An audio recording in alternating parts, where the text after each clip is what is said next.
silahlekelwe imali. Ngeke sivume silahlekelwe indawo. Yebo. Angithi? Yebo. Namanje-ke kumele kubalulekile ukuthi ikomiti lonke songena nalo lapha ngaphakathi. Siyocula nalo leli.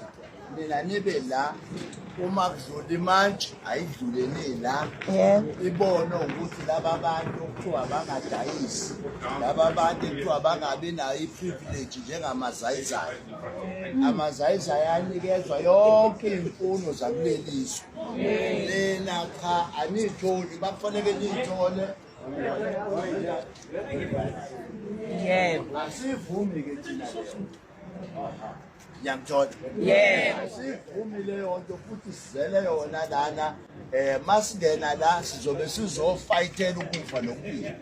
Ukuthi umantshi akasinikeze ijustice kuleli zwe lethu. Elethu lelizwe. Yebo. Asikwazi ukuvotela abantu abazohlala lapha kamasipala bazokhipha ama-decisions akhiphela thina ngaphandle kwetheko. So kungakho-ke sila bafowethu ngiyacela nje nibekezeleke ngoba mangingenwa la kufanele singene sidibane nejaji sidibane nawo wonke umuntu ekufanele sidibane naye ngaphandle nabo ekufanele nikwazi balethe i-affidavit kithi ezothi bazoza bazodefenda.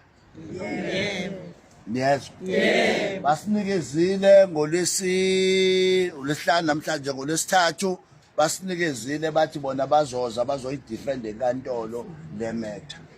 So njengamanje kusho ukuthi umasipala naye uletha abameli bakhe ukuthi babe lapha enkantolo bazodefend inhlalakahle yethu njengabahlali balelizwe. Uyayizwa leyo nto leyo? Unesibindi sokuthi unesibindi esigcwele angazi ini sokuthi athatha abameli athi abazomela lento ayenzayo yokudlala ngabantu bakithi amazwe. Unesibindi. Uyayibona leyo nto leyo? Kungakho namhlanje simlana-ke sonke thina okwethu nje sizofuna ukubona ijustice yenzeka la ezweni. Yona nje sifunayo futhi sinithembisile yona. Asindawo sizohlala la sichazele manje ukuthi for 10 years ni-aplayela nje indawo. Uyayithola lona? Ubani ophethe kanti ama-permits? Umasipala kithi? Kungani futhi kuyena ozobuza ama-permits kubantu angafuni ukubanika ama-permits? Uyayibona loo nto leyo? Sifuna ukudayisa ngokusemthethweni thina. Uma ifuna sikhokhe sokhokha. Into esifunayo thina ama-permits. Uyayithola loo nto? Njengabo bonke abantu. Futhi angathi uzosise warehouse. Ama-client ethu uthini ngawo. And okunye siyafuna ukuthi kuzo zonke lezi nsuku ekade benithathela zona ilokhu impahla zethu sifuna imali yazo lezi nsuku. Siyayifuna ngoba salahlekelwa izimali thina esasidayisa betha kuneproof ukuthi bayafika bezolanda imali. Ibona abashiyela amathikithi. So okwethu ukuthi nje sidile nale match abafowethu. Qhubekani, hlalani, nilinde icala lenu. Nyangezwa? Nilinde icala lenu sizwe ukuthi inkantolo ke ithini. Kodwa siyathemba ngeke isilahle inkantolo ngoba si right kulento esishoyo. Mandla. Wethu. Amandla. Hayike, ayihlale phansi sibambe umthetho.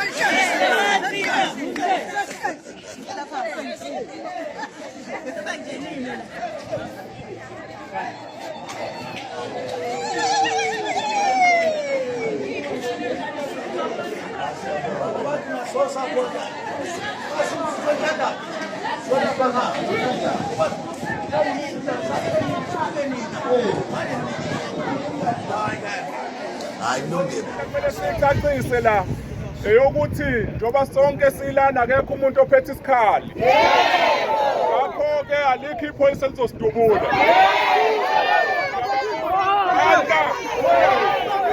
Ngiyabona abanye sebehlela ikhaya bafuna ukusidubula ngeke yenzeke leyo. Ngicela sehliseni umoya. Lento esizoyenza la izokwenzeka but sizolandela umthetho wonke. Amaphoyisa wona azobe egade nje ukuthi asiphule umthetho wamuntu nathi ngeke siwaphazamise. Sisaselapho commanders. Mangabe niyakhumbula uma ngobese ubatshelile amaphoyisa ukuthi bafunde iconstitution. Siyabafundisa-ke namhlanje. Bafundisa umsebenzi wabo. Bayawufunda.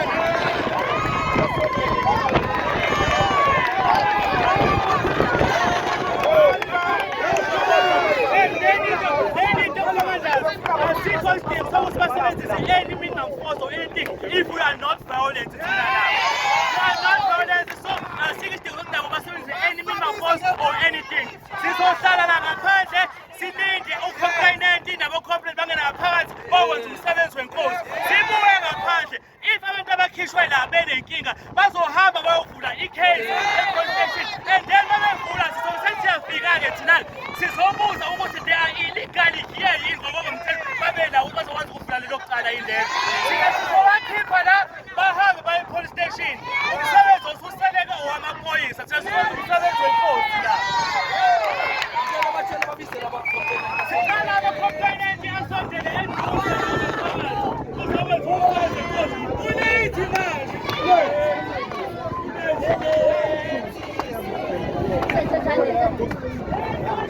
So vele badisappearile abanye but we're going to hold amaphoyisa wethu liable babulumalo babulumalo likudela phepha leliya Sorry.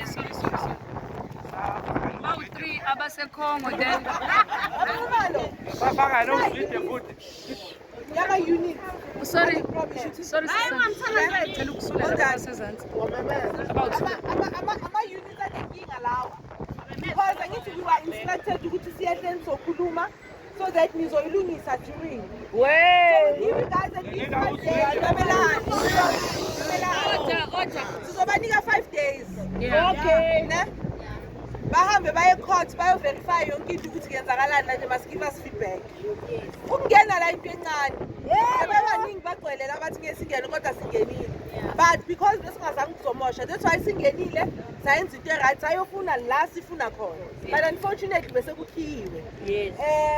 But we're going to hold them accountable. They must tell us after 5 days ukuthi kwenzakaleni. Jacinta, I'll make sure I tell her she must connect no babunqumalo. And then we want to MEC waka-human settlements abe accountable asichaze sikwenzakalani ngalani. Babunqumalo will then go to station commander sala as a police. Angithi calling yakhe uzoya ku station commander ba-check ukuthi kula ma-dockets kenzakalani because kunama-dockets avukiwe for them.